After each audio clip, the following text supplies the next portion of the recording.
The new MAHA report has a lot to say about ADHD and childhood chronic disease. I spoke to a researcher who could help me sort out what's real, what's not, and what was completely made up by AI. On May 22nd, the Make America Healthy Again Commission, led by Robert F. Kennedy Jr., released its promised Make America Healthy Again report on, quote, the childhood chronic disease crisis, unquote. We first talked about the MAHA Commission back in February, when the president signed the executive order that created it. The first task of that commission was to report back within 100 days with an explanation of what's causing all these reported increases in rates of conditions like diabetes, autism, and, yes, ADHD. It's a long report, 73 pages in all, but we read it, every word.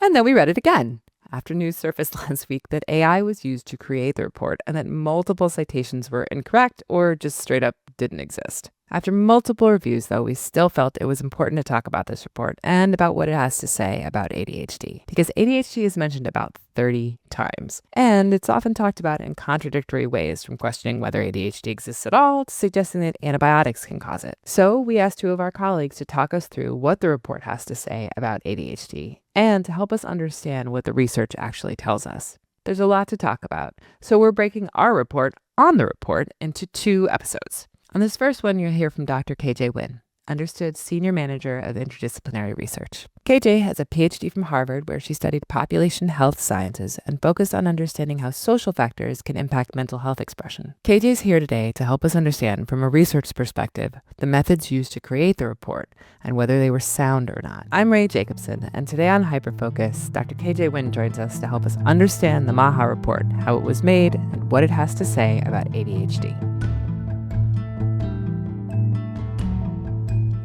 So KJ, let's dive in. But first, I want to say that if you're watching this on YouTube, you might notice that KJ is using her phone as a mic. That's because she's talking to us from Boston, where she's visiting her alma mater, and we couldn't get her a mic quickly enough. So needs must, as they say.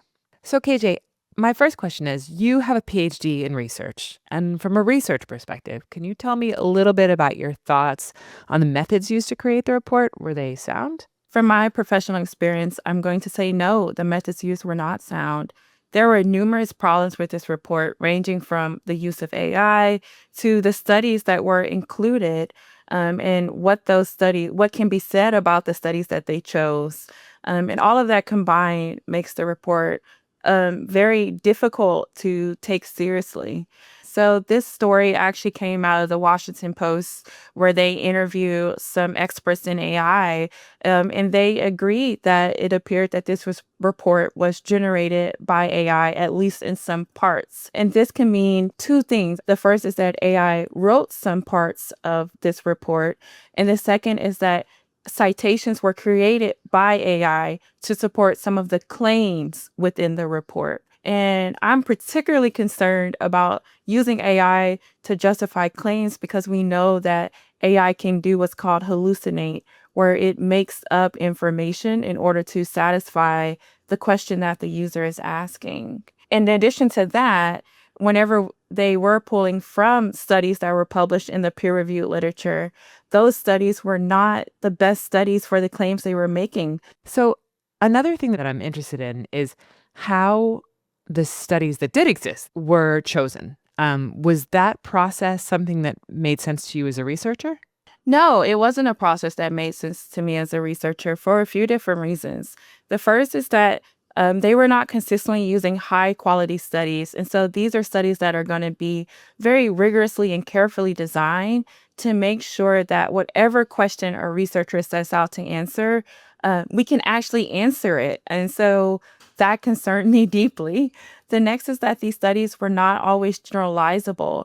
And so throughout the MAHA report, there was consistent use of community samples to talk about population level outcomes. And what that means is that we sampled a few people, like 200, 300 people, as opposed to looking at thousands of people spread across the United States to make sure that our findings are true for the broader United States.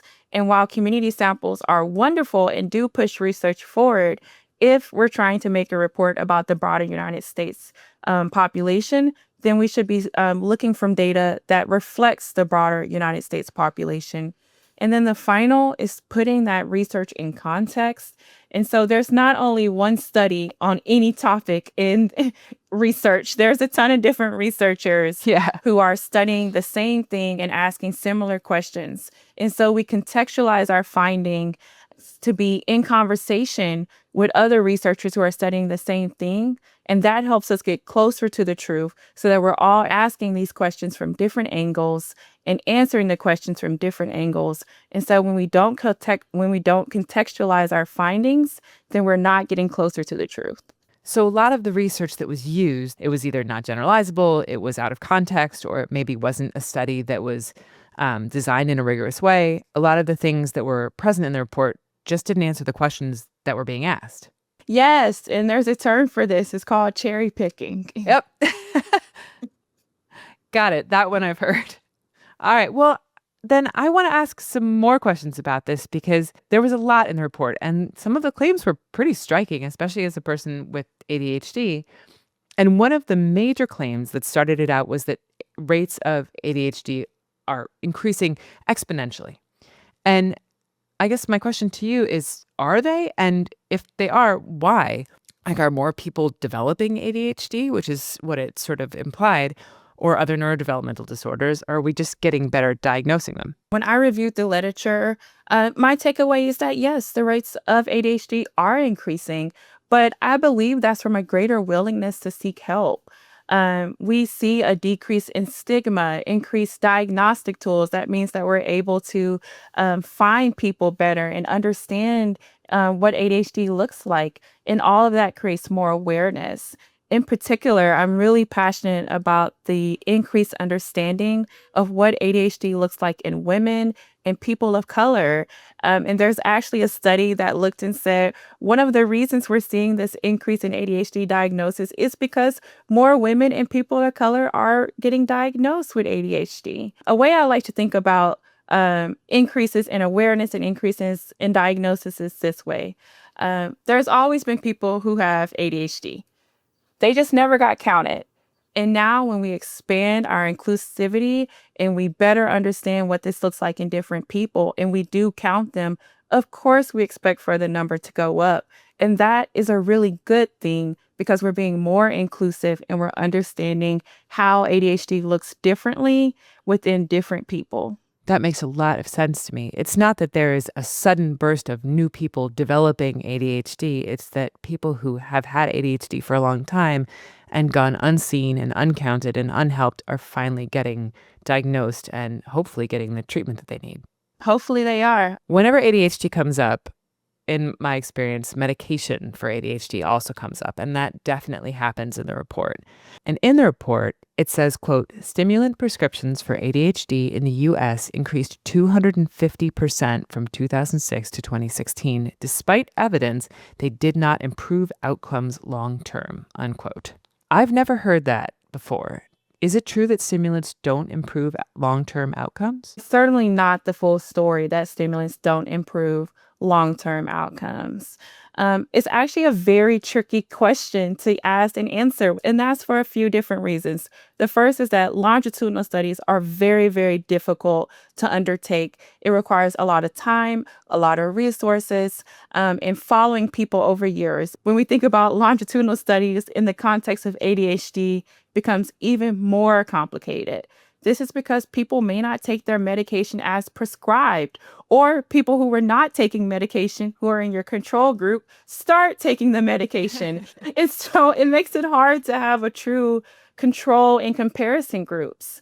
And it's unethical to deny people medication. And so if you say, okay, I'm really going to do this and we're going to have a control group. If someone says, hey, I want to take medication because it will improve my life, but I will say what we absolutely do know from the short-term studies that we have been able to replicate over and over again is that it is overwhelmingly positive that ADHD medication improves short-term outcomes.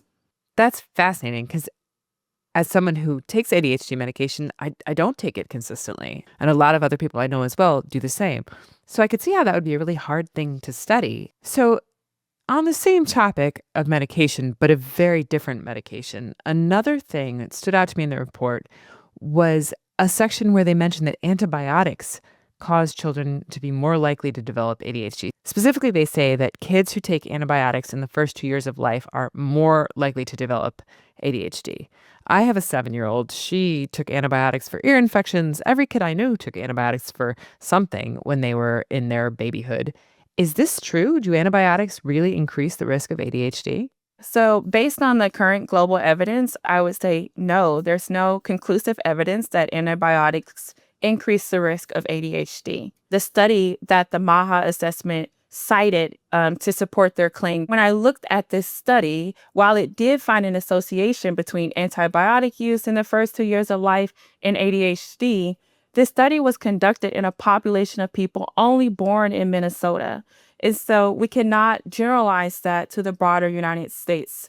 That's to say, things in Minnesota, like the weather or the food that people eat or the schools that they go through, can all be very different from people born in California, New York, Texas, Georgia. And so, again, we would need generalizable data, information from people who live in those different states to make a claim about the broader United States. I did look at some studies from around the globe who asked the exact same question, and that led me to believe that the results are not compelling. One of the studies that I looked at was a study conducted in Taiwan just recently in 2024. This study started with the population of Taiwanese individuals. And so this was over 2 million children that were included in the original study. And then from there, they looked to see which one met the study criteria of having received an antibiotic within the first 2 years of life and a later ADHD diagnosis or not. And they set their time between 2023 to 2025. They looked at a large population of people, and they also looked over a long period of time. And what they found when they asked the question of, is antibiotic exposure in the first 2 years of life associated with ADHD, was that yes, it's associated, but it's very marginal. It was a very little increased risk. And this little increased risk was nothing compared to the risk of not taking antibiotics. Any of those other things that we use antibiotics to treat that make us better and healthier. Oh. And then another study out of Sweden that looked at twins to understand how the environment and shared genetics may play a role concluded that it was probably genetics in the environment that was confounding this relationship or blurring the relationship between antibiotics and ADHD, leading us to believe that there might be a relationship when really there's not. So I agree with the authors of this study is that the associations that have been found in the past between antibiotics and ADHD are marginal and should never be used as a reason to discount an ADHD diagnosis or treatment plan. Or to tell someone not to use antibiotics. Or to tell someone not to use antibiotics. Speaking of parenting, though, there was another thing in here that I have questions about and wasn't really sure what to make of. The report says that single-parent households are associated with worse mental health outcomes in teens and lead to triple the rates of externalizing disorder, which would be like ADHD or conduct disorder. Is that what the research says? Yeah, this was a deeply misleading statistic that really alarmed me when I read it. There were two parts to this claim that needed to be verified. The first is that single-parent families are associated with worse mental health outcomes. So when I went to the source that the MAHA assessment cited as their evidence for this claim, again, it was that same problem of a lack of generalizability. The sample in that study was 154 people in a clinical setting in Illinois. There's no way 154 people can tell you enough information and look diverse enough to represent the broader United States. It says a clinical setting. What does that mean? So a clinical setting means people who have gone in to receive treatment. So a clinical setting can be a hospital, a clinic, anything like that. Usually clinical populations look very different from the broader community because these are people who have self-identified or have been prior identified by a doctor as needing some type of mental health resources. And so, of course, there's going to be a higher prevalence of a mental health condition in a mental health clinic as opposed to the broader community. That's just how it works. And we're happy it's a higher prevalence. It means people are getting help. And so that citation does not provide the evidence for that claim. I know many, many kids who were raised in single parent households with so much love and support, and I was a little surprised to see that called out as a structural challenge. Yeah, when I did look into part two of what was cited, so the second part that said worse mental health outcomes and twice the rate of internalizing disorder, triple the rate of externalizing disorders. When I went to cross-reference that, now that became an issue of checking your citations because I had to read the MAHA report cited a paper and then that paper cited another paper. So when I went to see the original source, I could not verify that statistic at all within that source. So this next bit, I'm going to split my questions about this quote into two, and you'll see why when I read it. Quote, stimulant prescriptions, drugs used to treat ADHD in the US, doubled from 2006 to 2016. By 2022, 11% of children had an ADHD diagnosis, with boys having a rate of nearly 1 in 4 by age 17. That is a confusing quote to read and to read aloud, but it brought me to two separate questions. So for the first part, is it true that stimulant prescriptions have increased? This increase cannot be attributed to treating ADHD alone. In fact, when I looked at the study that was cited by the MAHA assessment, the authors themselves of this study in the discussion statement, in the discussion section, talk about this. And the first is that they list several off-label uses for prescription stimulants, such as treating obesity or narcolepsy, and doctors might prescribe these medications for this reason. The next is that when there are situations where access to other interventions, like parent training or behavioral support in the classroom for families, aren't available, stimulants may not only be the first line of treatment, they may be the only line of treatment. And so saying that something increased without contextualizing it doesn't give you a lot of information. So it's back to what you were saying again at the beginning about something can give you one piece of information, but without context, you really can't fully understand what it's trying to say. You can't. And that reminds me, it also ties back to what we said at the beginning about the rise in ADHD diagnoses, which reflects a more inclusive environment and greater recognition in women and people of color. If we see that ADHD diagnoses are rising, we should also expect and want to see that the medication used to manage ADHD symptoms is rising as well. That is a reflection of people getting the help that they need to live full lives that bring them joy and happiness. And so again, just saying it one more time, just because we see an increase or a change does not mean that harm is happening. I really appreciate that context, a word that I'm getting to feel is perhaps the most important word that we can use in this situation. I think so too. Context and generalizable. Context and generalizable. I'm going to get like 2 knuckle tattoos. Context, generalizable. I don't have enough fingers for either one of those, I just realized. So let's talk about the second part of this somewhat confusing quote. Boys. In the second part, it specifically mentions that 1 in 4 boys receives an ADHD diagnosis before the age of 17. That feels like a lot.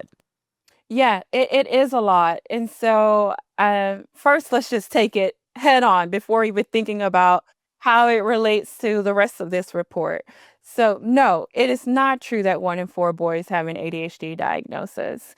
And again, when I went into the MAHA assessment and went to the study that they themselves cited, that study found that about 14.7% of boys have an ADHD diagnosis. And that translates to 1 in 7 boys. And that, from what I know about ADHD diagnosis rates, is pretty consistent with what it's been for quite a while, right? Yeah, I would say it's pretty consistent. I would also say that it's like in the range that we expect to see for ADHD diagnoses. I'm going to probably have to have you explain this to me very slowly and very thoroughly because I have dyscalculia and this does involve math.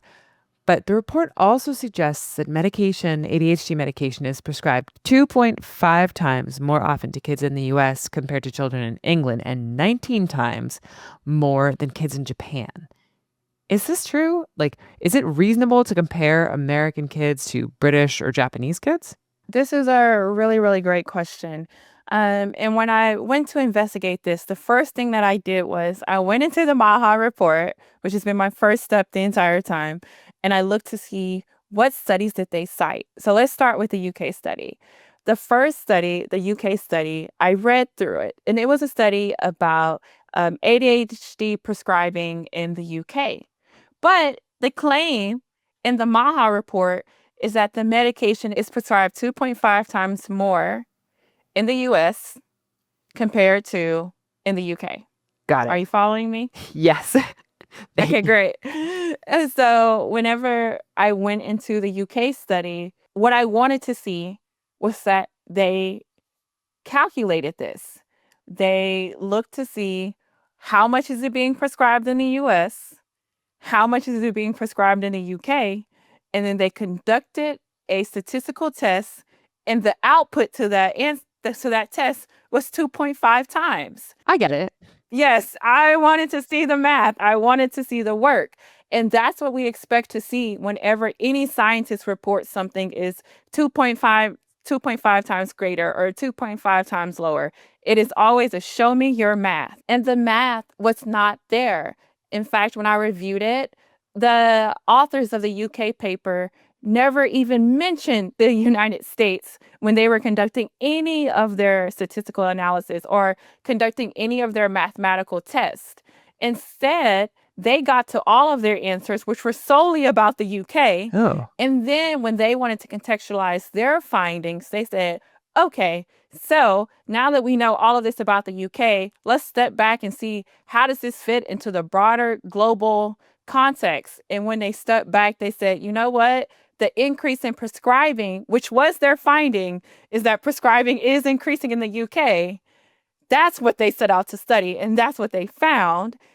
When they contextualized it, what they said is, you know what, that makes a lot of sense because prescribing is increasing in the US and prescribing is increasing in the UK. 2.5 times was not reported in this study and leads me to believe that that 2.5 times was a back of the envelope calculation or an AI calculation that was not verified statistically or peer reviewed. got it. So it's something that the authors of the report are reporting, not something that was present in the study. Yes. See, if you had taught my statistics class in grad school, I might have done better. So I want to take the other part, which is that they mention Japan. Mm-hmm. And I'm very interested in when you talk about generalizable facts, is it reasonable to compare kids in Japan and kids in the US in terms of prescriptions or even the way that things are prescribed in two very different countries? Yeah, I think that the Japan example is an excellent example of what is it like comparing across a global context and how researchers do it very carefully as the authors of the Japanese study did. So again, we saw that it reported that prescriptions were prescribed 19 times more in the US compared to in Japan. And again, the authors of the Japanese study did not run any tests. They do report on the fact that it's more prescriptions, but they're not testing for it.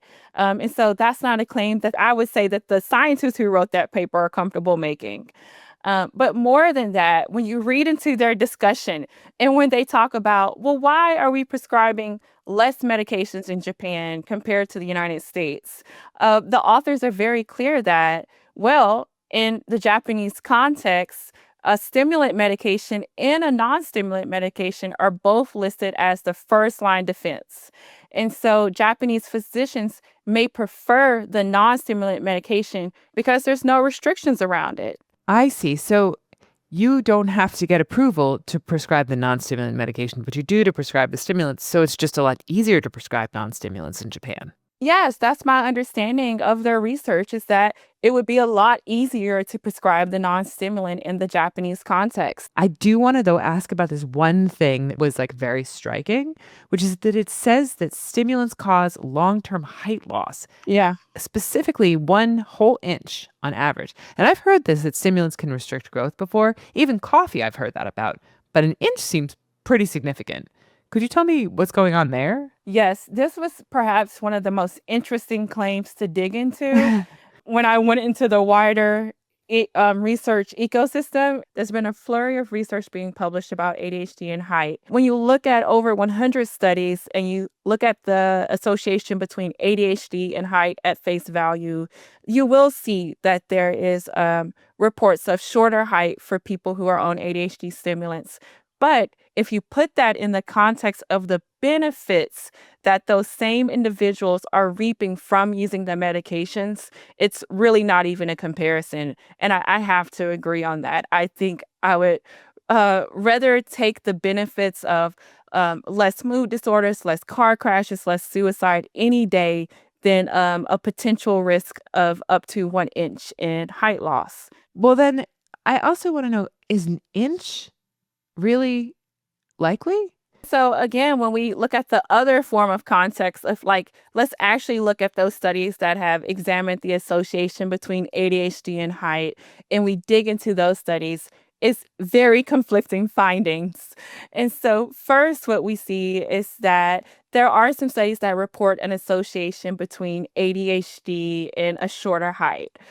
Then there are other studies that report that people with ADHD, if they stop taking their medication, they will grow an extra few centimeters or make up Oh, wow. that potential up to an extra inch. And I'm saying a potential up to an extra inch because the amount that's lost it's no real evidence for what that exact number is. It differs based on the studies that you examine. And then finally, there are studies that just kind of go in a very different direction and think about it genetically and say, well, maybe people who have ADHD have a predisposition for a shorter height. And so when those studies look, and there are some really, really rigorous studies that have thought about it this way, what they find is that people who have ADHD were shorter before they started stimulants and they were shorter after they took stimulants. And so all of that to say is that the evidence is very conflicting. And so I don't feel like the science is there to be to conclusively say that stimulants are the cause of shorter heights in people with ADHD, even if there is an association of losing up to a potential inch of growth. Thank you. And I feel like I understand that a lot more now.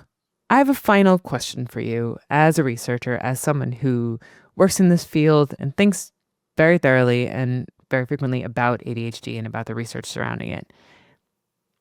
This is probably one of the biggest and most impactful pieces of information from the government about children's mental health and learning that we're going to see for a while. And as we've discussed in great depth now, it's pretty flawed. But from your perspective, if you had written this report, if you had the chance to put out the KJ report, I would say, on children's mental health and learning, how would you like that to be conducted? What would you like to see? I think first I would ground myself in what does this report do? And at its heart, what a report like this should do is ground us in our prevention strategy, our assessment strategy, how we're going to monitor, how we're going to evaluate if we're successful, and where are we missing research. And so I would have grounded in that at first, or that first with like, what am I doing this report for?